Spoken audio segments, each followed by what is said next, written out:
Hello बच्चों, एक बार फिर मैं आलोक कुमार आप सभी का आलोक फिजिक्स क्लास में स्वागत करता हूं बच्चों। है ना। तो हम लोगों ने पिछले क्लास में बच्चों द्विघात समीकरण के प्रश्नावली है ना 4.1 को शुरुआत किया था। तो चलिए आज हम लोग उसी लेसन को आगे बढ़ाएंगे बच्चों, उसी अध्याय को आगे बढ़ाएंगे और प्रश्नावली 4.2 के बारे में आज हम लोग बात करते हैं बच्चों, है कि नहीं। प्रश्नावली 4.2 के बारे में, द्विघात समीकरण प्रश्नावली 4.2 के बारे में एनसीईआरटी बुक से हम लोग आगे बढ़ेंगे।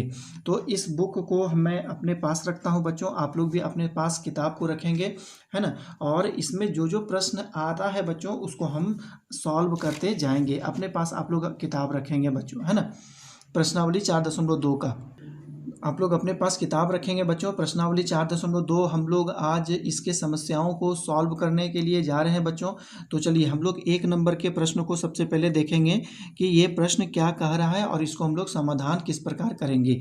देखिए यहाँ पर कह रहा है कि गुणनखंड विधि से निम्न द्विघात समीकरण के मूल ज्ञात कीजिए। अब हम लोग को ये जानना है कि द्विघात समीकरण का मूल क्या होता है बच्चों, है कि नहीं। द्विघात समीकरण का सबसे पहले आप समझ जाइए कि द्विघात समीकरण का मूल क्या होता है ना। द्विघात समीकरण का मूल, है ना, द्विघात समीकरण का मूल जिसको इंग्लिश में हम लोग रूट भी कहते हैं। तो मूल क्या होता है, मूल किसको कहते हैं। देखिए द्विघात समीकरण का रूप हम लोग जानते हैं बच्चों, क्या होता है, A X square B X plus C is equal to 0 होता है। तो यहाँ पर हम लोग एक्स का एक ऐसा मान हम लोग दे देते हैं बच्चों कि इसको पूरा का पूरा ये टर्म जो होता है वो 0 हो जाता है। देखिए एक्स का वैसा मान, देखिए एक्स का वैसा मान, है कि नहीं, एक्स का वैसा मान जो पूरे समीकरण को शून्य कर दे, है ना, जो पूरे समीकरण को शून्य कर दे, है ना, शून्य कर दे, है ना। एक्स का वह मान शून्यांक कहलाता है। एक्स का वह मान, है ना, एक्स का वह मान द्विघात समीकरण का शून्यांक कहलाता है। इसी को हम लोग शून्यांक कहेंगे, कहलाता है, या फिर हम लोग क्या कहेंगे, उसको मूल कहते हैं बच्चों। जैसे कि आप लोगों ने, है ना, पिछले 9th क्लास में आप लोग इस चीज़ को पढ़े होंगे बच्चों कि x + 2 इज इक्वल टू 0। तो इस समीकरण का शून्यांक क्या होगा, तो आप लोग अच्छी तरह से जान पा रहे होंगे बच्चों कि ये एक रेखीय समीकरण है, एक चर में रेखीय समीकरण है। तो इस समीकरण का शून्यांक क्या होगा। तो शून्यांक ज्ञात करने के लिए हम लोग सबसे पहले क्या करते हैं बच्चों, इसको बराबर 0 करके समीकरण बना देते हैं और फिर, है ना, जो भी तरह की संख्याएं होती है उसको हम लोग बराबर के इधर उधर मतलब हल करके x का वैल्यू निकाल लेते हैं। तो यहाँ पर x का वैल्यू हम लोगों को -2 प्राप्त हो रहा है। तो अब इस x का वैल्यू को आप यहाँ पे रख देंगे बच्चों, तो हमको क्या मिलेगा, देखिए -2 + 2, तो -2 और यहाँ पर +2, तो इसका मतलब है 2 में 2 घट जाएगा तो ये 0 प्राप्त होगा। तो कहने का मतलब हो गया कि एक तरह से कह सकते हैं कि ये x बराबर -2 जो है, x का जो मान -2 प्राप्त हुआ वो इस समीकरण का मूल है बच्चों, इस समीकरण का मूल है।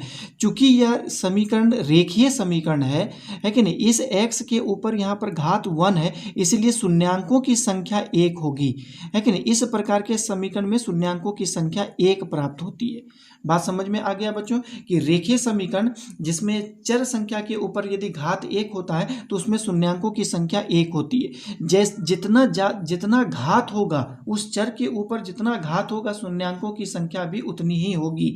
अर्थात द्विघात समीकरण में, है ना, आप जानते हैं कि द्विघात समीकरण का जो घात होता है वो 2 होती है, अर्थात शून्यांकों की संख्या यहाँ पर 2 होगी। इसी प्रकार त्रिघातीय जो व्यंजक होते हैं उसका शून्यांकों की संख्या 3 होगी, चतुर्थ घातीय व्यंजक में शून्यांकों की संख्या 4 होगी, है ना। तो यहाँ पर हम लोगों को x का वैसा 2 मान प्राप्त होगा। द्विघात समीकरण में x का 2 ऐसा मान प्राप्त होता है जिसका, है ना, जिसे इस समीकरण में रखने पर वो पूरा समीकरण को 0 हो जाता है। मान देते हैं कि इसका मूल जो है या शून्यांक जो है क्रमशः अल्फा और बीटा है। इसका मतलब है कि अल्फा को x के जगह में रखेंगे तो ये पूरा समीकरण 0 हो जाएगा, बीटा को इसके जगह में रखेंगे तो वो पूरा समीकरण भी 0 हो जाएगा। तो इस मान को हम लोग मूल कहते हैं, है ना। द्विघात समीकरण का मूल क्या होता है आप लोग समझ में आ गया बच्चों। मूल आप लोगों को समझ में आ गया बच्चों कि मूल क्या होता है कि, है ना, कि द्विघात समीकरण में जो चर संख्या होता है उसका वैसा मान, जो कि समीकरण में रखने पर वो पूरे समीकरण को शून्य कर दे, है ना, वैसे मान को हम लोग शून्यांक कहते हैं। और शून्यांकों की संख्या उस व्यंजक के अधिकतम घात पर निर्भर करती है। जैसे रेखीय समीकरण यदि प्राप्त हो तो उसका शून्यांकों की संख्या 1 होगी। यदि द्विघात समीकरण है, इसमें घात की संख्या 2 है, तो इसमें शून्यांकों की संख्या या मूल की संख्या 2 होगी। यदि त्रिघातीय समीकरण होगा तो उसमें शून्यांकों की संख्या 3 होगी। यदि चतुर्थ घातीय यदि क्या बोलते हैं व्यंजक यदि होगा या समीकरण होगा तो उसमें शून्यांकों की संख्या 4 होगी। तो ये बातें आप लोगों को अच्छी तरह समझ में आ गई होगी। तो चलिए हम लोग अब इसका इस्तेमाल प्रश्न को सॉल्व करने में करते हैं, और सॉल्व करने के बाद मैं आप लोगों को दिखा दूंगा कि उस मान को यदि द्विघात समीकरण में रखेंगे तो वो पूरा समीकरण 0 हो जाता है। तो देखिए हम पहला प्रश्न, आप लोगों के पास किताब है बच्चों, अपने पास किताब रखेंगे तो प्रश्न संख्या 1 का पहला नंबर जो समीकरण है उसको मैं यहाँ पर पहले उतार देता हूँ। देखिए एक्स स्क्वायर है ना -3x -10 इज इक्वल टू 0 है। चलिए सबसे पहले हम लोग इसका प्रयोग करेंगे गुणनखंड विधि का, क्योंकि है ना गुणनखंड विधि का प्रयोग करेंगे, क्योंकि ये देखिए बात समझिएगा, क्योंकि द्विघात समीकरण का मूल ज्ञात करने के लिए है ना बहुत सारे विधि है। जनरली हम लोगों को आपके किताब में 3 विधि का प्रयोग करना है। एक तो विधि का प्रयोग करना है गुणनखंड विधि, दूसरा प्रयोग करना है द्विघाती सूत्र का प्रयोग करते हुए मूल ज्ञात करना है, और एक पूर्ण वर्ग विधि द्वारा जो है हम लोगों को मूल ज्ञात करना है। तो 3 विधि के द्वारा, तो सबसे पहला विधि आप लोगों का गुणनखंड विधि, इसको आप लोगों ने 9th क्लास में भी पढ़ा होगा बहुपद के लेसन में, जहां पर आप लोगों को द्विघात समीकरण का गुणनखंड बताया गया होगा। तो यदि वो बातें याद है तो ठीक है, नहीं तो मैं यहाँ पर आप लोगों को बताने का प्रयास करूंगा। बच्चों इसको समझने का आप लोग है ना समझें।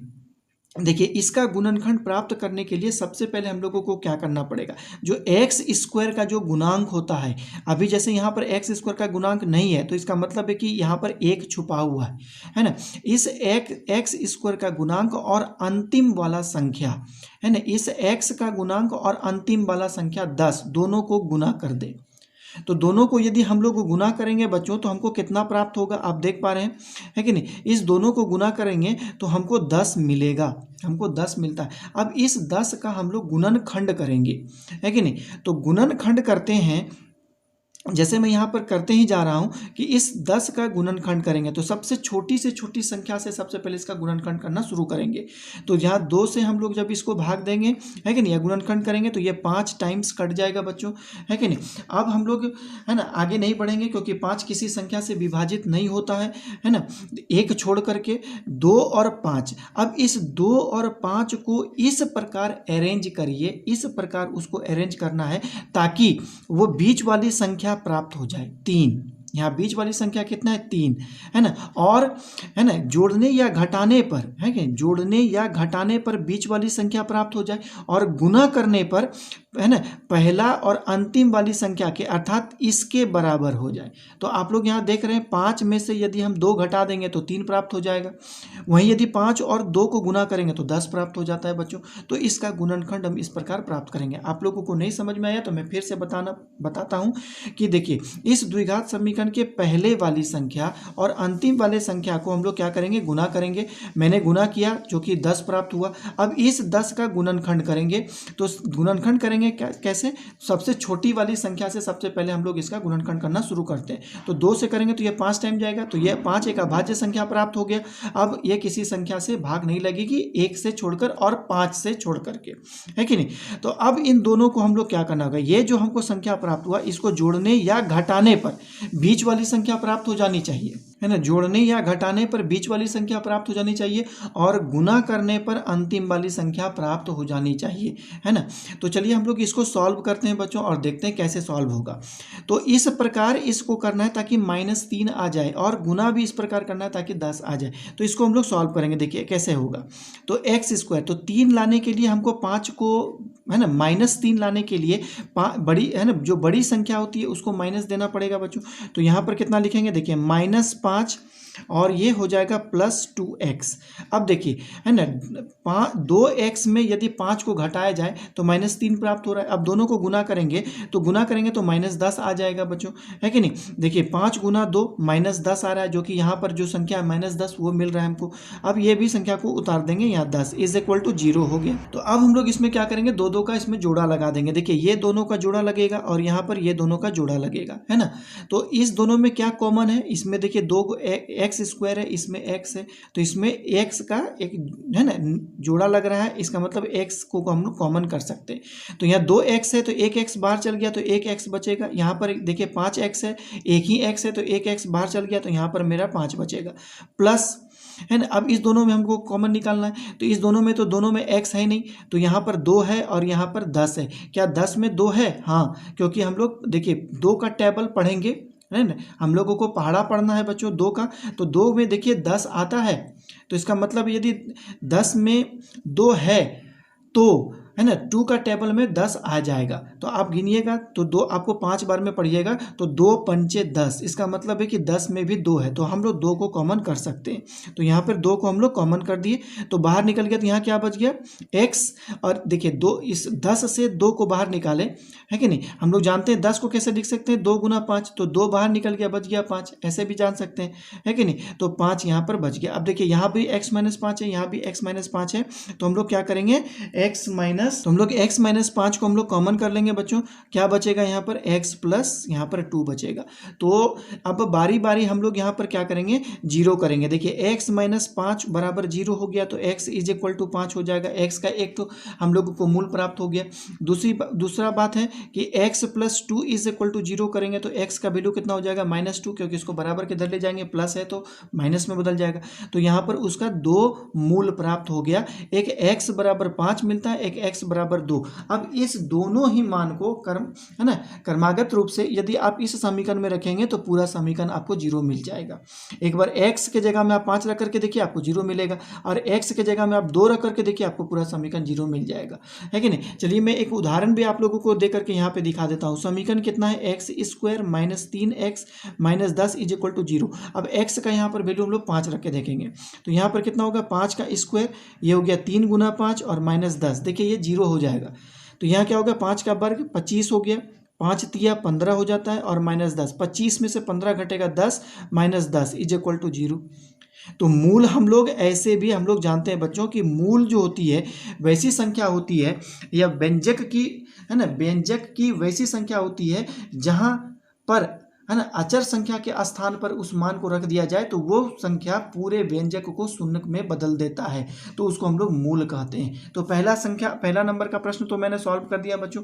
2 नंबर का प्रश्न आप लोग इसी तरह अपने से सॉल्व करने का प्रयास करेंगे। चलिए मैं 3 नंबर का प्रश्न को यहाँ पर सॉल्व कर देता हूँ, है कि नहीं। इसी मेथड से हम लोग इसका सॉल्व करेंगे बच्चों। तो 3 नंबर का प्रश्न आप अपनी किताब में देखिए, तो वो हमको मिलेगा, देखिए है ना, √2x² प्लस मिल रहा है हम लोगों को 7x प्लस मिल रहा है 5√2 = 0। इसका कहता है कि मूल ज्ञात करने के लिए तो बस वही हम लोगों को ट्रिक्स अपनाना है बच्चों कि पहली वाली संख्या और अंतिम वाली संख्या को हम लोगों को गुना कर देना है। तो यहाँ क्या मिला, 5√2 गुना √2, तो √2 गुना √2 2 होता है, हम लोग जानते हैं। तो इसका मतलब क्या हो गया, 5 गुना 2 = 10, क्योंकि हम लोग जानते हैं √2 गुना √2 = 2 होता है। फिर 5 को 2 से गुना करेंगे 10 मिलेगा। अब इस 10 का फैक्टर करिए, मतलब गुणनखंड करिए, और क्या प्राप्त हो जाना चाहिए, बीच जोड़ने या घटाने पर बीच वाली संख्या प्राप्त हो जानी चाहिए, और गुना करने पर है ना इस शुरू वाली संख्या और अंतिम वाली संख्या के गुणनफल के बराबर हो जानी चाहिए। तो अब हम लोग 10 का गुणनखंड करेंगे, सबसे छोटी संख्या से भाग देंगे, तो यहाँ से हमको 5 बार में यह जाएगा। तो देखिए क्या इस दोनों का अरेंजमेंट 7 प्राप्त हो रहा है, जोड़ने या घटाने पर 5 और 2 7 हमको मिल गया बच्चों, है ना। तो इसका मतलब है कि बीच में हम लोग ये दोनों को जोड़ करके यहाँ पे रख सकते हैं, और गुना करेंगे तो देखिए 10 प्राप्त हो रहा है, 5 दूनी 10, क्योंकि इन दोनों के गुणनफल के भी बराबर हो रहा है। तो इन दोनों बातों को यहाँ पर हम लोग रखेंगे, तो क्या मिलेगा, देखिए √2x² प्लस यहाँ पर हमको मिला √2x, 7 के जगह में रख रहे हैं, और प्लस यहाँ पर मिल रहा है 5x, है ना, और ये क्या है, प्लस है, यहाँ पर मेरा प्लस साइन है, तो यहाँ पर प्लस दे देते हैं, 5√2 = 0। अब कॉमन निकालना है बच्चों, है ना। तो अभी दोनों में क्या कॉमन होगा, देखिए इस दोनों में क्या कॉमन है, तो आप जान रहे हैं कि 2 में है ना, दो में जो होती है संख्या दो में दो गो √2 होता है ना, दो √2 होता है, हमारा √2 गुना √2 हम लोग 2 करेंगे। इसका मतलब है कि यहाँ पर जो 2 है 2 है, इसमें दो √2 है बच्चों, तो इसका मतलब है एक √2 बाहर चल जाएगा और एक x तो पहले से मौजूद है। तो कहने का मतलब क्या हो गया कि √2x को हम लोग बाहर करेंगे, तो यहाँ से √2 बाहर निकल गया, एक x बाहर निकल गया, तो एक x बचेगा। और देखिए यहाँ पे 2 है, तो 2 से एक √2 बाहर निकल गया, तो एक √2 बचेगा यहाँ पर इस तरह। और यहाँ पर देखिए क्या कॉमन है, यहाँ भी 5 है, यहाँ भी 5 है, तो इसका मतलब है कि 5 को हम लोग कॉमन कर सकते हैं। तो यहाँ पर 5 बाहर निकल गया, x बच गया, और यहाँ पर 5 बाहर निकल गया, सिर्फ √2 बच गया बच्चों, है कि नहीं, √2 है ना, = 0। अब देखिए x प्लस √2 है, यहाँ पर भी x प्लस √2, तो दोनों में से हम लोग x प्लस √2 को भी कॉमन कर लेंगे, है ना। तो हमको क्या बचेगा यहाँ पर बचेगा, ये तो बाहर हो गया, यहाँ पर बचा √2x, और ये भी बाहर हो गया, यहाँ पर क्या बचा 5 = 0। अब हम लोग एक एक करके यहाँ पर 0 करेंगे और इसका मूल ज्ञात कर लेंगे। तो x प्लस √2 = 0 हो जाएगा, तो x = -√2 मिला बच्चों, है ना। एक मूल हमको मिल गया, एक दूसरा हमको देखना है बच्चों, √2x प्लस 5 = 0 हो गया, है ना। तो ये क्या होगा, √2x बराबर के उधर कर देते हैं बच्चों 5 को, तो ये प्लस था तो माइनस में चला गया। अब x = कितना होगा, है ना, -5/√2। तो √2 को आप लोग चेंज भी कर सकते हैं ऊपर नीचे, हम लोग √2 से गुना करके, तो ये दोनों इसका मूल होगा, है ना। ये दूसरा समीकरण का मूल हो गया बच्चों। तो आप लोग इसी तरह, है ना, 4 नंबर का भी प्रश्न को सॉल्व करेंगे बच्चों, अपने से प्रयास करना है सॉल्व करने के लिए। और फिर मैं देखिए 5 नंबर के प्रश्न को भी हम सॉल्व यहाँ पर कर देते हैं, है कि नहीं। तो देखिए 5 नंबर का प्रश्न जो बच्चों है वो है इस प्रकार, 100x² माइनस 20x प्लस 1 = 0, है ना। तो यहाँ पर देखिए वही सिद्धांत अपनाना है कि पहली वाली संख्या और अंतिम वाली संख्या को हम लोगों को क्या करना है, गुना करना है। तो 100 गुना 1 = कितना हो गया, 100। अब इस 100 का हम लोगों को फैक्टर करना है, तो सबसे छोटी संख्या से हम लोगों को देना है बच्चों, 2 से देना है, तो ये 50 बार में जाएगा। फिर 2 से देना है तो ये फिर 25 बार में आएगा बच्चों। फिर हम लोगों को अब ये 5 से ही जाएगा, तो 5 से यहाँ जाएगा। तो अब हम लोगों को क्या क्या करना है कि इतनी बड़ी संख्या जो मिली 2 2 5 5, इसको इस प्रकार अरेंज करिए ताकि जोड़ने या घटाने पर बीच वाली संख्या 20 के प्राप्त हो जाए और सभी को गुना करने पर 100 प्राप्त हो जाए। तो हम लोग करेंगे, देखिए 5 गुना 2 10, फिर 5 गुना 2 10, तो 10 10 यहाँ पर 20 हो गया। तो हम लोग इसको अरेंज करके लिख सकते हैं बच्चों। तो ये कितना हो गया, देखिए x 100x², तो यहाँ लिखेंगे -10x, यहाँ पर भी हो गया -10x। 10x कहाँ गया है, देखिए ये दोनों 5 को मैंने गुना किया और एक बार ये दोनों 5 को गुना करके 10 मैंने लाया, और यहाँ पर +1 हो गया = 0, है ना। अब देखिए इस दोनों में से क्या कॉमन है, 100 में 2 गो 10 है बच्चों। 100 को हम लोग कैसे लिख सकते हैं, 10 का पढ़ा पढ़ेंगे तो 10 बार में 100 हमको प्राप्त होता है, तो 10 गुना 10, तो इसका मतलब ये दोनों में 10 है और x तो है ही, तो 10x को हम लोग बाहर कर देंगे, इसके जगह में क्या बचेगा 10x, और 10x बाहर हो गया, इसके जगह में बचेगा -1। इस दोनों के जगह में हम लोग क्या करेंगे, -1 को कॉमन कर लेंगे बच्चों, है ना। तो इसके जगह में क्या बचेगा, 10x प्लस से एक माइनस बाहर चला गया, तो -1 बचेगा = 0। अब देखिए 10x - 1 यहाँ भी है, 10x - 1 यहाँ भी है, दोनों में से एक तो हम लोग को कॉमन कर लेंगे, तो 10x - 1 कॉमन हो गया, तो क्या बचा, यहाँ पर बच गया 10x और यहाँ पर बच गया -1 = 0। अब एक एक करके हम लोगों को इसका 0 करना है, तो 10x - 1 = 0, तो 10x 1 को बराबर किधर करेंगे, तो माइनस था तो प्लस हो गया, तो x = कितना हो गया 1/10, एक चीज़ का वैल्यू निकल गया। इसको भी वही करना है बच्चों, 10x - 1 = 0, तो एक को बराबर के उधर करेंगे तो ये भी -1 हो गया, तो +1 होगा, बराबर के उधर जाएगा, है ना, माइनस है, बराबर के उधर गया प्लस हो गया, तो ये भी हो जाएगा 1/10। तो इसका दो मूल निकल गया, 1/10 एंड 1/10। तो इस प्रकार आप लोग जो है इसको सॉल्व कर सकते हैं बच्चों, है ना। तो 1 नंबर का प्रश्न सिर्फ मैंने आप लोगों के पास 2 को प्रश्न छोड़ दिया है बच्चों, 2 प्रश्न, एक प्रश्न संख्या 2 आप लोगों को स्वतः हल करना है और एक प्रश्न संख्या 4 आपको स्वतः हल करके देखना है, प्रयास करके देखना है कि मैं उसे खुद से बना पाता हूँ कि नहीं। तो चलिए अब हम लोग, है ना, 2 नंबर के प्रश्न को हल करके देखते हैं बच्चों। नेक्स्ट पेज में हम लोग देखेंगे 2 नंबर के प्रश्न को हल करेंगे। तो चलिए हम लोग अब 2 नंबर के प्रश्न को हल करेंगे बच्चों और इसे समझने का प्रयास करेंगे कि किस प्रकार 2 नंबर के प्रश्न को हम लोग हल करते हैं। देखिए उदाहरण, आपके पास किताब है बच्चों, आप किताब में देखिए प्रश्नावली 4.2 का 2 नंबर के प्रश्न को देखिए। उदाहरण 1 में दी गई समस्या को हल करें, तो किताब में आप लोग उदाहरण 1 को निकालें, है कि नहीं, उदाहरण 1 को आप लोग निकालेंगे बच्चों। तो सबसे पहले किताब में आप लोग उदाहरण 1 निकालिए। देखिए इसमें क्या प्रश्न दिया है बच्चों, और उसको हम लोगों को हल करके हम लोगों को देखना है। तो मैं आप लोगों को एक बार दिखा देना चाहता हूँ, है कि नहीं, कि इसके उदाहरण नंबर 1 देखिए, प्रश्न जो है कुछ इस प्रकार है। उदाहरण का प्रश्न आप लोग देख पा रहे हैं कि जॉन और जीवंती दोनों के पास कुल मिलाकर के 45 कंचे हैं। दोनों 5-5 कंचे खो देते हैं, और जब उनके पास कंचों की संख्या का गुणनफल 124 है, तो हम जानना चाहेंगे कि आरंभ में उसके पास कितने कितने कंचे थे। तो चलिए हम लोग इसको सॉल्व करते हैं बच्चों। आपके पास किताब तो है ही, है ना। इस क्वेश्चन को आप लोग अपने से देखें और सॉल्व करने का प्रयास करें।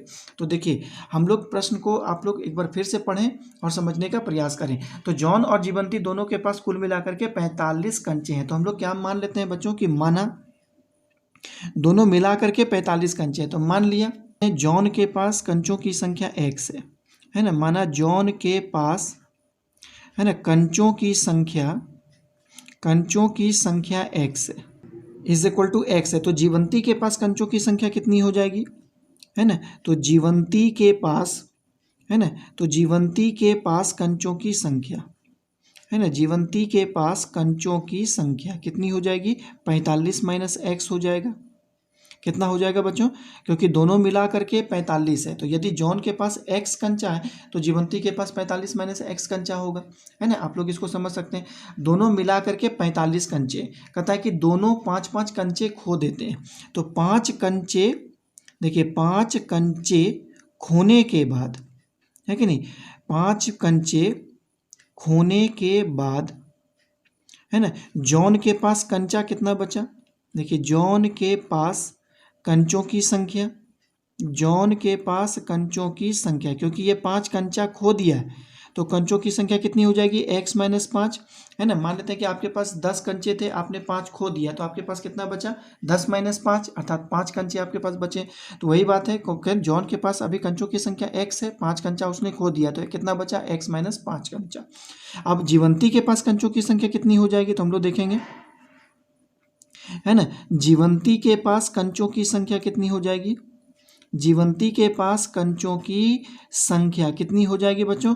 तो हम लोग यहाँ पे इसमें भी हम लोग 5 घटा देंगे, तो देखिए कितनी है ना, 45 माइनस एक्स, इसके पास पहले कंचा था, इसमें से मैंने 5 घटा दिया, तो 45 में से 5 चला गया, तो कितना बच गया, 40 माइनस एक्स। अब जीवंती के पास इतना कंचा बच गया। तो अब यहाँ पर क्या कहता है कि अब उनके पास कंचों की संख्या का गुणनफल 124 है। मैंने खोने के बाद यदि दोनों कंचों को यदि गुना किया जाए तो कंचों की संख्या 124 प्राप्त होता है। इसका मतलब है कि ये दोनों को गुना करेंगे तो 124 हमको प्राप्त होगा। तो प्रश्नानुसार, है ना, प्रश्नानुसार क्या कह रहा है कि x माइनस 5 और 40 माइनस एक्स, यदि दोनों को गुना किया जाए तो ये 124 हमको प्राप्त हो जाता है। तो देखिए इसको गुना करते हैं, 40 को x से गुना करेंगे तो ये मिलेगा 40x, x को x के साथ गुना करेंगे तो ये मिलेगा x स्क्वायर। अब 5 को 40 के साथ गुना करेंगे, चूँकि माइनस का भी है, तो ये हो जाएगा 200, और 5 को x के साथ गुना करेंगे तो ये देखिए माइनस है तो ये प्लस हो जाएगा 5x इज इक्वल टू हो गया 124। अब इसको हम लोगों को सॉल्व करना है।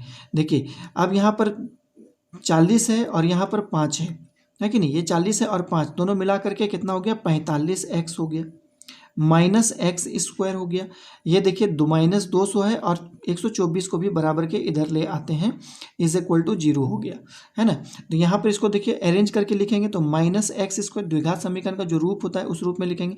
यहाँ ना एक्स स्क्वायर माइनस में था तो minus x square, 45x plus में, तो ये कितना हो गया 45x। अब देखिए, है ना, 200 में 124 को हम लोग जोड़ेंगे क्योंकि दोनों में प्लस है, तो प्लस माइनस माइनस प्लस होता है, हम लोग ये जानते हैं, तो माइनस में ही चिन्ह रह जाएगा।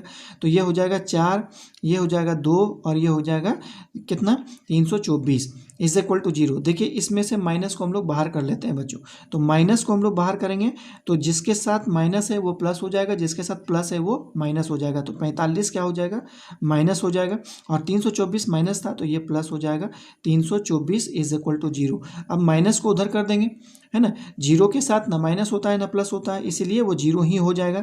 अर्थात इसको हम लोग ऐसे कर सकते हैं, -1 इज इक्वल टू 0 है बच्चों। इस प्रकार कोई भी संख्या है x है, -1x इज इक्वल टू 0, तो x is equal to 0 by -1, तो इसका मतलब 0 बाय -1 का वैल्यू कितना हो गया, 0 ही होता है। तो यही बात हम लोग यहाँ पर भी अप्लाई करते हैं। तो that simplifies x square minus कितना हो गया 45x plus 324 is equal to 0।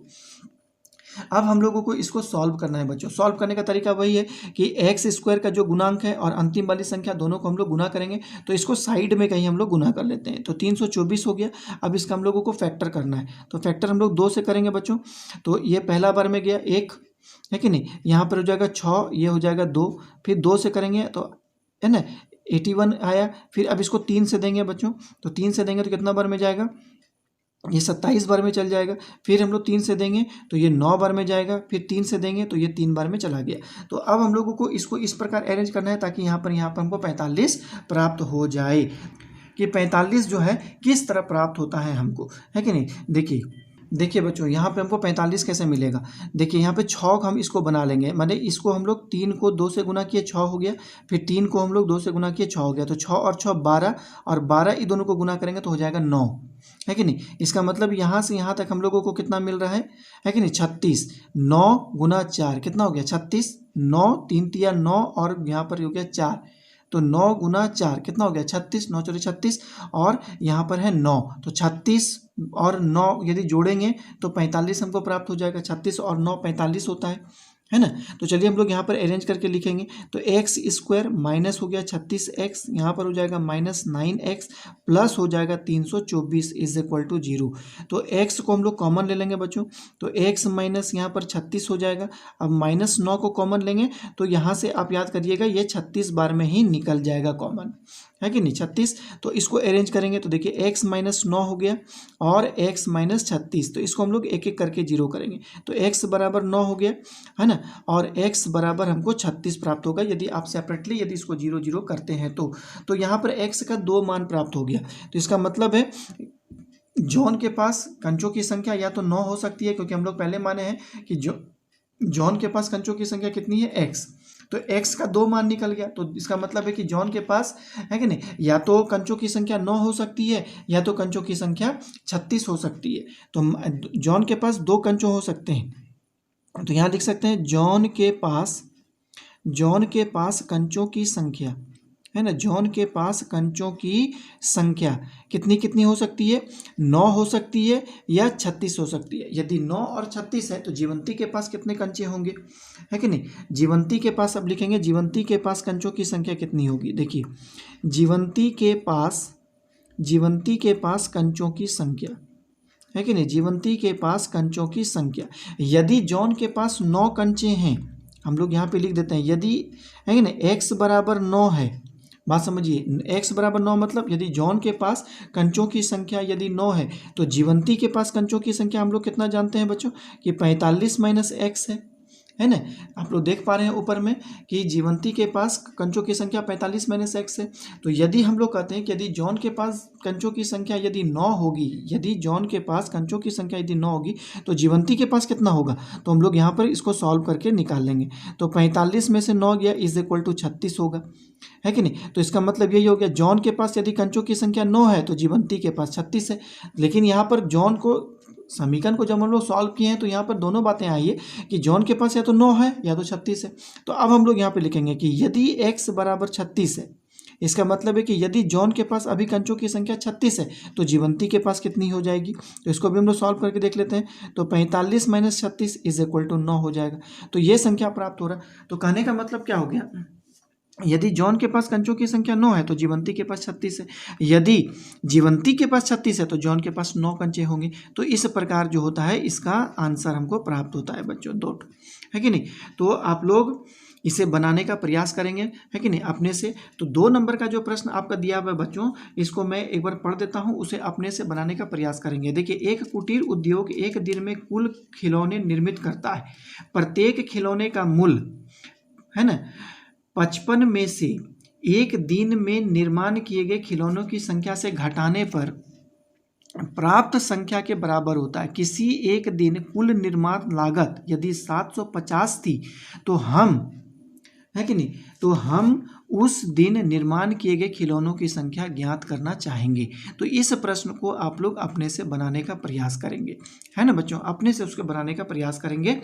तो चलिए अब हम लोग 1 नंबर के प्रश्न को तो सॉल्व कर ही लिए बच्चों, तो हम लोग आगे बढ़ेंगे और 3 नंबर के प्रश्न को हम लोग सॉल्व करने का प्रयास करेंगे, है कि नहीं। बारी बारी हम लोग 3 नंबर के प्रश्न को सॉल्व करने का प्रयास करेंगे। तो 3 नंबर का प्रश्न क्या दिया हुआ है, देखिए ऐसी दो संख्याएं ज्ञात करें जिसका योग 27 है तथा गुणनफल 182 है। 3 नंबर की संख्या है, आप लोग अपने पास किताब रखे हैं बच्चों, उसको देखने का प्रयास करिए, है ना। तो उसको हम लोग बनाने का प्रयास करेंगे। देखिए कहता है कि 3 नंबर के प्रश्न में कि ऐसी, है ना, ऐसी दो संख्याएं ज्ञात करें जिसका योग 27 है और गुणनफल 182 है कि नहीं। तो हम लोग मान लेते हैं कि पहली संख्या x है। देखिए पहली संख्या x है, माना पहली संख्या x है, तो दूसरी संख्या कितनी हो जाएगी, क्योंकि दोनों संख्याओं का योग 27 है, तो पहली संख्या x तो दूसरी संख्या 27 माइनस x हो जाएगी, है कि नहीं। तो दूसरी संख्या इज इक्वल टू कितना हो जाएगा, 27 माइनस एक्स। अब दोनों संख्याओं का, इस दोनों संख्याओं का गुणनफल कर रहा है 182 है।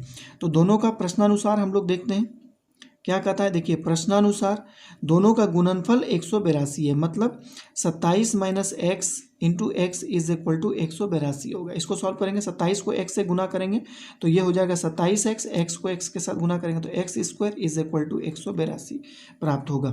सारी संख्याओं को, सारे है ना, दोनों टर्मों को बराबर के उधर ले जाएंगे, तो x को बराबर के उधर ले जाएंगे बच्चों, माइनस में तो प्लस में हो जाएगा, 27 प्लस में बराबर के उधर जाएगा तो ये माइनस में हो जाएगा, और 182 तो उधर प्लस में है ही, तो 182 इज इक्वल टू 0 हो जाएगा। चलिए इसको हम लोग सॉल्व करके देखेंगे। तो इसको भी सॉल्व वही करना है बच्चों, 182 का हम लोग गुणनखंड करेंगे और जोड़ने घटाने पर हम लोगों को प्राप्त हो जाना चाहिए 27। तो यहीं पर मैं फैक्टर कर लेता हूँ 182 का। देखिए इसको 2 से देंगे तो ये 91 बार में गया बच्चों, 13 से हम लोग इसको भाग देंगे तो 7 बार में जाएगा।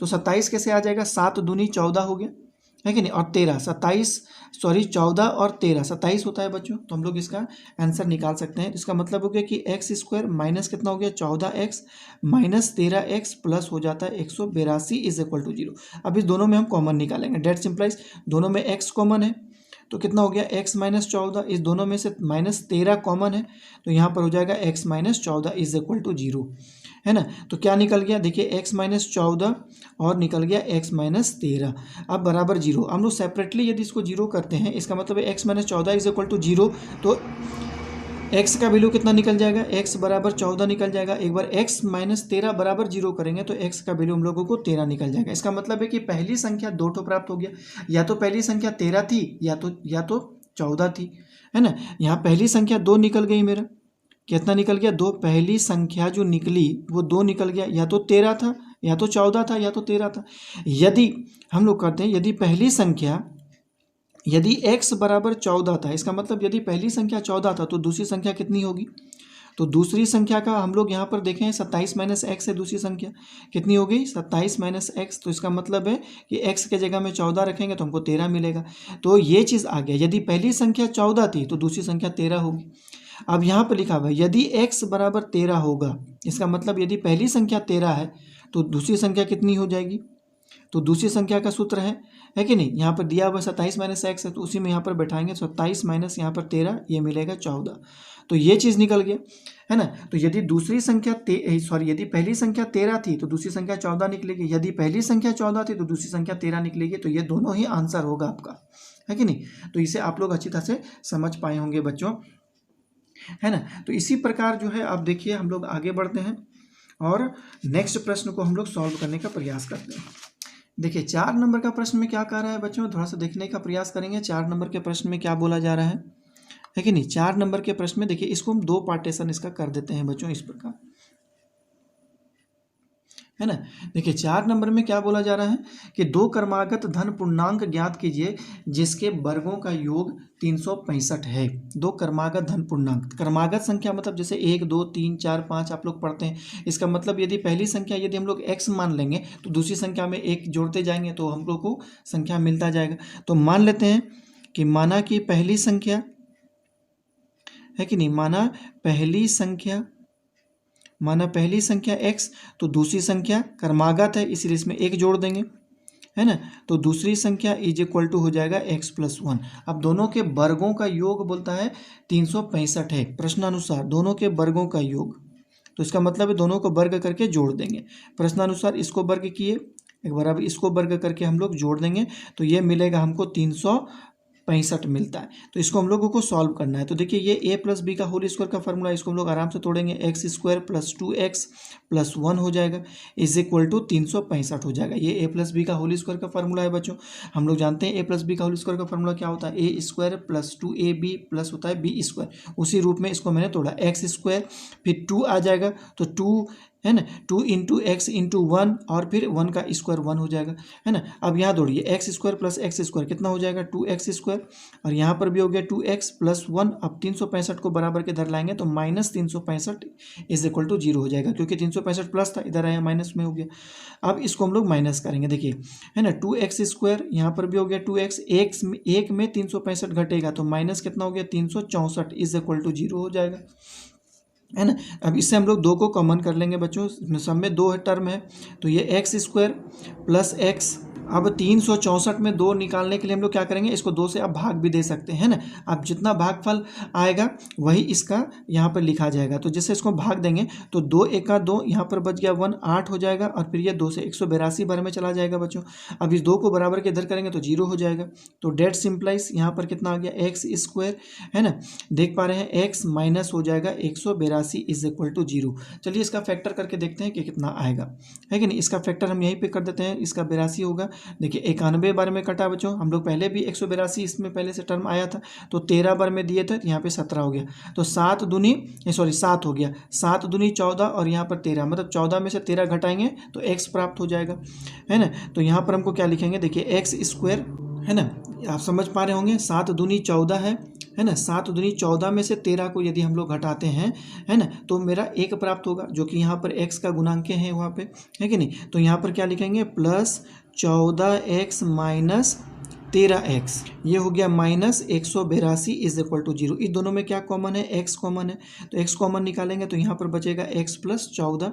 इस दोनों में 13 कॉमन है बच्चों, तो 13 को निकालेंगे और यहाँ पर 14 आएगा ही, आप देख सकते हैं, है कि नहीं। आप इसको 13 से भाग दीजिए, देखिएगा 14 बार में पूरी विभाजित हो जाता है। x प्लस 14 यहाँ पर भी है, x प्लस 14 यहाँ पर भी, दोनों से कॉमन को निकाल लेंगे तो यहाँ पर क्या बच रहा है x, और यहाँ पर क्या बच रहा है 13 इज इक्वल टू 0 हो जाएगा, है ना। अब बारी बारी इसको 0 करेंगे बच्चों, तो x plus 14 is equal to 0 करेंगे तो हमको क्या प्राप्त हो जाएगा, x is equal to minus 14, क्योंकि प्लस से बराबर को उधर चल जाएगा, तो ये हो जाएगा x minus 13 is equal to 0। तो x इज इक्वल टू 13, लेकिन यहाँ ऋणात्मक मान आ गया, तो ऋणात्मक मान को हम लोग क्या करेंगे, त्याग देंगे। तो यहाँ पे लिखेंगे ऋणात्मक मान को त्यागने पर, है ना, ऋणात्मक मान को, है ना, ऋणात्मक मान को त्यागने पर, है ना, ऋणात्मक मान को त्यागने पर। तो x का वैल्यू हम लोगों को कितना मिल गया 13। तो पहली संख्या 13 होगी तो दूसरी संख्या कितनी हो जाएगी, दूसरी संख्या आप जान रहे हैं x प्लस 1 है ना।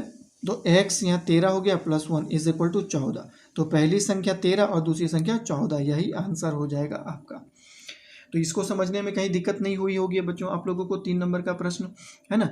उसके बाद देखिए आपका क्या है, 5 नंबर का प्रश्न में हम इसको बना देते हैं। 5 नंबर का प्रश्न क्या कहता है, देखिए कि एक समकोण त्रिभुज की ऊंचाई, है कि नहीं, उसके आधार से 7 सेंटीमीटर कम है। यदि कर्ण 13 सेंटीमीटर है तो अन्य 2 भुजाएं ज्ञात कीजिए, है कि नहीं। आप अपने पास किताब रखे होंगे बच्चों, उसको प्रश्न को देखिए। तो मैं इसको बनाने का प्रयास करता हूँ। एक समकोण त्रिभुज है, इसका बोल रहा है कि, है ना, इसकी ऊंचाई आधार से 7 सेंटीमीटर कम है ना, इसकी ऊंचाई आधार से 7 सेंटीमीटर कम है, ऊंचाई आधार से 7 सेंटीमीटर कम है। तो हम लोग क्या करते हैं, पहले यहाँ पर हम लोग मान लेते हैं बच्चों, है कि नहीं। इसको हम लोग क्या मानेंगे, मान लेते हैं कि आधार बराबर x है। देखिए माना आधार इज इक्वल टू x, माना आधार इज इक्वल टू x, तो ऊंचाई आधार से 7 सेंटीमीटर कम है, तो ऊंचाई कितनी हो जाएगी, है ना, आधार माइनस 7 हो जाएगा, तो ये हो जाएगा मेरा, है ना, आधार। अब इसका कर्ण दिया हुआ है बच्चों, इसका कर्ण दिया हुआ है 13 सेंटीमीटर, इसका कर्ण, ये भी सब सेंटीमीटर में है, ये भी। तो समकोण त्रिभुज में हम लोग एक संबंध जानते हैं बच्चों कि इसको हम लोग कर्ण कहते हैं, इसको आधार कहते हैं और इसको ऊंचाई कहते हैं। तो इसका संबंध आप लोग जानते होंगे। संबंध क्या होता है कि कर्ण का वर्ग हम यहाँ पे लिख देते हैं कि कर्ण का वर्ग, आधार का वर्ग और प्लस ऊंचाई का वर्ग, ये एक संबंध होता है। समकोण त्रिभुज के तीनों भुजाओं का अलग अलग नाम होता है ना। सबसे बड़ी वाली भुजा को हम लोग क्या कहते हैं, कर्ण कहते हैं, इसको ऊंचाई कहते हैं, इसको आधार कहते हैं। तो संबंध क्या होता है, कर्ण का वर्ग बराबर आधार का वर्ग प्लस ऊंचाई का वर्ग। इसी संबंध में देखिए आधार है, ऊंचाई है, कर्ण, तो इसी संबंध में हम लोग रखेंगे तो कर्ण का वर्ग हो जाएगा, है कि नहीं। अब आधार का वर्ग है तो आधार का वर्ग एक्स स्क्वायर हो गया और प्लस ऊंचाई कितना है, एक्स माइनस 7 का होल स्क्वायर। तो इसको हम लोग सॉल्व करेंगे। तो 13 का वर्ग आप लोग जानते हैं बच्चों, डेट सिंप्लाइज 169 होता है।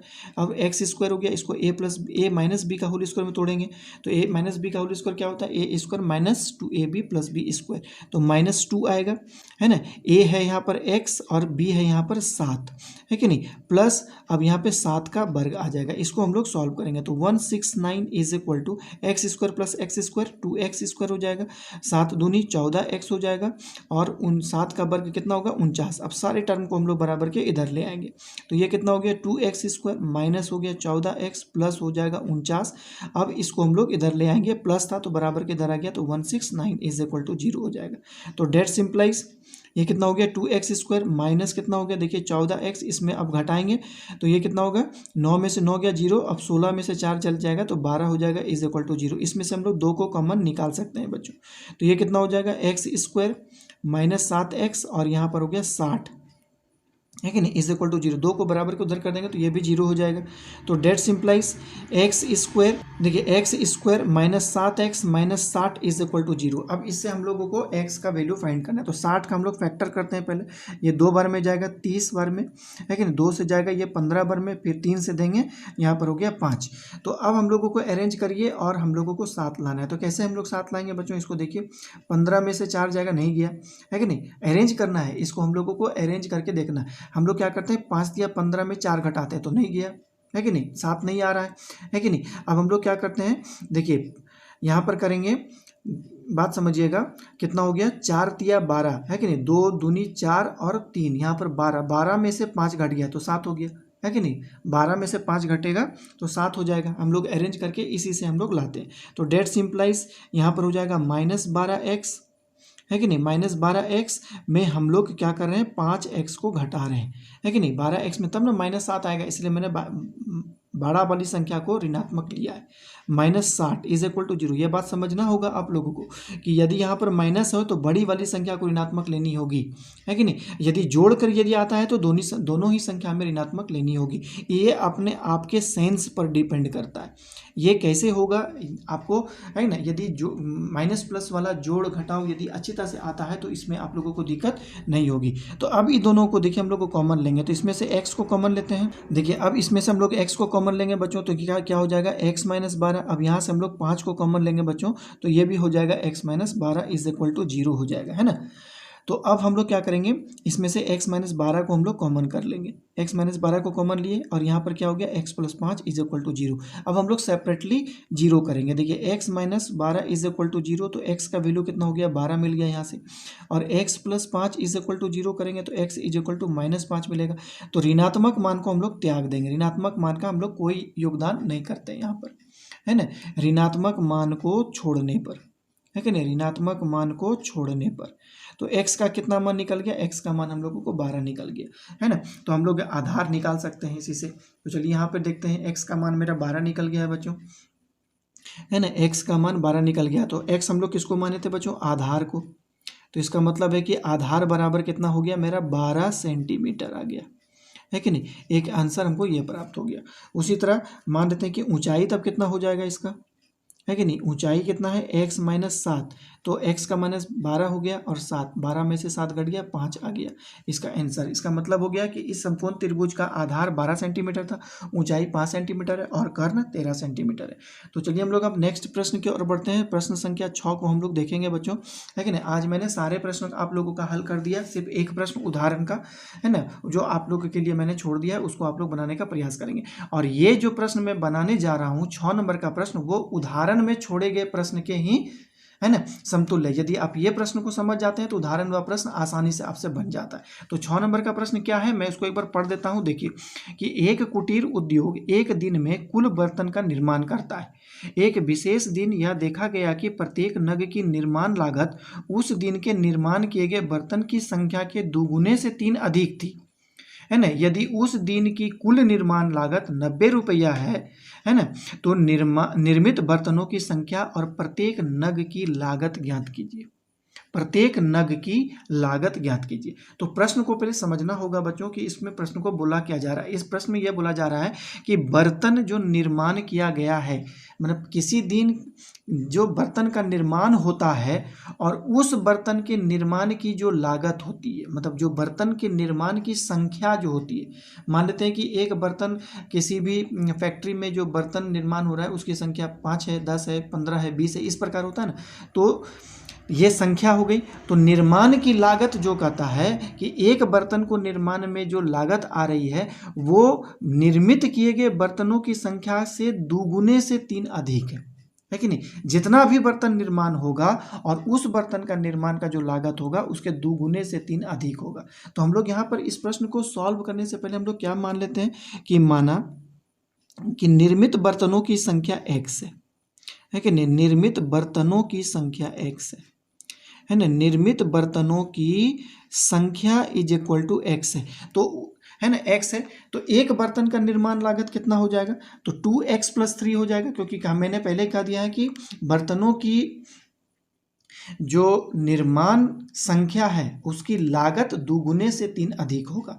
तो एक बर्तन का निर्माण लागत, तो यहाँ लिखेंगे एक बर्तन का निर्माण लागत कितना हो गया, एक बर्तन का निर्माण लागत निर्माण किए गए बर्तनों की संख्या के दुगुने से 3 अधिक है। तो इस प्रकार हम लोग लिख सकते हैं। तो उस दिन बोलता है कि बर्तन का जो लागत निर्माण किया गया है उसमें कुल खर्च 90 रुपया आता है कि नहीं। तो यहाँ पे लिखता है कि उस दिन कुल निर्माण लागत 90 रुपया था। तो एक नग का निर्माण लागत इतना रुपया हो गया है कि नहीं, और उस दिन निर्माण किए गए बर्तनों की संख्या x है। तो मतलब अब हम लोग दोनों को गुना कर देंगे तो उस दिन का निर्माण लागत निकल जाएगा, है कि नहीं। बर्तनों की संख्या और एक बर्तन का निर्माण का जो पैसा है वो दोनों को गुना यदि कर देंगे तो उस दिन कितना बर्तन निर्मित हुआ है उसका पैसा मेरा निकल जाएगा। तो लिखेंगे कि निर्मित बर्तनों का लागत कितना हो गया, निर्मित बर्तनों का लागत, निर्मित बर्तनों का लागत 2x + 3 और ये दिया हुआ है 90 रुपया। तो इसको चलिए हम लोग सॉल्व करके देखेंगे बच्चों, है ना। क्या होता है, इसको गुना करेंगे, देखिए यह मिलेगा 2x² प्लस मिलेगा 3x = 90। 90 को भी हम लोग बराबर के इधर ले जाएंगे तो 2x और ये हो गया 3x - 90 = 0। अब इसको हम लोग गुणनखंड करके देखेंगे। तो गुणनखंड करेंगे तो किसको, 2 और 90 को पहले गुना करना पड़ेगा। तो 2 और 90 को हम लोग गुना करेंगे तो कितना मिलता है, 180 मिलता है ना। 2 और 90 को हम लोग गुना करेंगे बच्चों तो हम लोगों को 180 प्राप्त होता है। तो इस 180 का हम लोग फैक्टर कर देंगे तो कितना मिलता है, 90 हो गया। फिर 2 से करेंगे तो 45 आ जाएगा, फिर 3 से करेंगे तो 15 आ जाएगा, फिर 3 से करेंगे तो 5 आएगा। अब इसको इस प्रकार अरेंज करना है ताकि हमको बीच वाली संख्या 3 प्राप्त हो जाए। कैसे अरेंज करेंगे, देखिए यहाँ पर हो गया 5 तिया 15 और ये हो गया 4 तिया 12। 15 में से 12 घट जाएगा, 3 आ जाएगा, है कि नहीं। तो चलिए हम लोग इसको सॉल्व करते हैं, है कि नहीं। मैंने इसी से अरेंज करके इसको निकाला है बच्चों, है ना। तो अब इसको करेंगे, कितना हो गया, देखिए 5 तिया 15 और 4 तिया 12, मतलब 15 में 12 हम लोगों को घटाना है। तो माइनस यहाँ पर हमको लिख देते हैं 12x और प्लस हो जाएगा इधर 15x - 90 = 0। अब 15 दिया तो प्लस आएगा। अब इस दोनों में से हम लोग किसको कॉमन निकालेंगे, 2x कॉमन हो जाएगा, ये दोनों में 2x कॉमन हो जाएगा। तो यहाँ पर आ जाएगा x और 12 में से 2 जाएगा तो बचेगा, मतलब सॉरी 12 में से 6 निकलेगा, 2 निकलेगा तो 6 बचेगा, है ना। अब यहाँ से दोनों में से क्या करेंगे बच्चों, अब किसको कॉमन निकालना है, तो बताइए। इसमें से हम लोग क्या निकालेंगे, 15 को ही कॉमन निकालेंगे। तो यहाँ बचेगा x और 15 × 6 = 90 होता है = 0। अब यहाँ भी x - 6 है और यहाँ पर भी x - 6 है, तो x - 6 को हम लोग कॉमन निकाल लिए, क्या बच गया, 2x + 15 = 0। अब दोनों को बारी बारी करके हम लोगों को 0 करना है बच्चों। तो यहाँ पर क्या हो गया, देखिए x - 6 = 0, तो x = 6। अब यहाँ पर क्या होगा, x 2x plus 15 is equal to 0, तो 2x इज इक्वल टू -15, तो x इज इक्वल टू -15/2 आ जाएगा।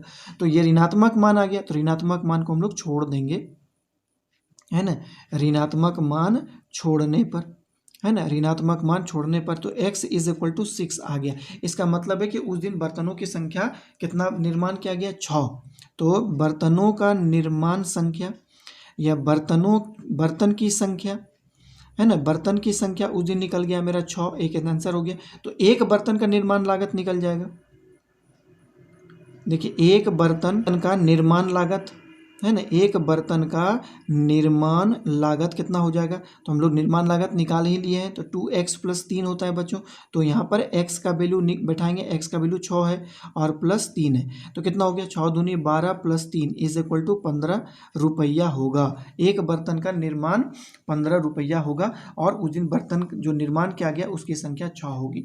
तो इस प्रकार जो है प्रश्नावली 4.2 को मैं समाप्त किया बच्चों, है कि नहीं। तो आप लोग जितने भी प्रश्न मैंने बनाया है उसको आप लोग अच्छी तरह से रिवीजन करके देखेंगे और अपने से बनाने का उसे प्रयास करेंगे बच्चों, तब आप लोगों को ये ज़्यादा से ज़्यादा समझ में आएगा। तो ठीक है बच्चों, नेक्स्ट क्लास, है ना, द्विघात समीकरण का ही प्रश्नावली 4.3 के साथ आप लोगों के साथ पुनः मुलाकात होगी। तब तक के लिए मुझे विदा दें। आप लोग हमेशा पढ़ते रहें बच्चों और हमेशा खुश रहें। चलिए, जय हिंद।